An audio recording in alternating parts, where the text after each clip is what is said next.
దేవుని నామంలో అందరికీ వందనాలు. ఈరోజు దేవుని వాక్య సందేశం. పరిశుద్ధ అలంకారములు ధరించుకుని యెహోవాకు నమస్కారం చేయుడి, సర్వభూజనులారా ఆయన సన్నిధిని వణుకుడి. కీర్తనల గ్రంథం 96వ కీర్తన 9వ వచనం. మనల్ని ఏం ధరించుకుని దేవునికి నమస్కారం చేయమంటున్నారండి అంటే పరిశుద్ధ అలంకారములు. పరిశుద్ధ అలంకారములు అంటే మనకి సర్వాంగ కవచం అని చెప్పబడి ఉంది కదా.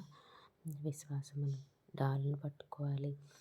అది పోరాటం చేసేటప్పుడు మరి మనం ధరించుకోవాల్సింది ఏంటి అంటే దేవుడు చెప్పినటువంటి దీనమైన మనసు, తగ్గింపు స్వభావం, నీతి అనే వస్త్రం.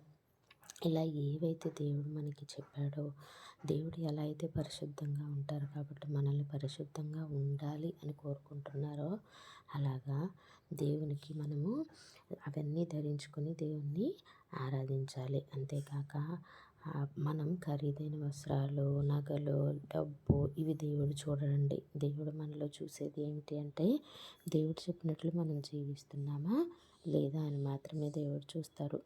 ఆయన చెప్పినట్లు ఆయన మార్గంలో కనుక మనం నడుచుకుంటే ఆయన మనల్ని ఎంతగానో ప్రేమించేవారుగా ఉన్నారు. నడుచుకోకపోతే ప్రేమించరా అంటే ప్రేమిస్తారు, కానీ దుఃఖపడతారు. మనం దేవుణ్ణి దుఃఖపెట్టేవారం కాక సంతోషపెట్టేవారంగా ఉండాలి. అలాగే ఆయన సన్నిధిని వణుకుడి అంటున్నారు.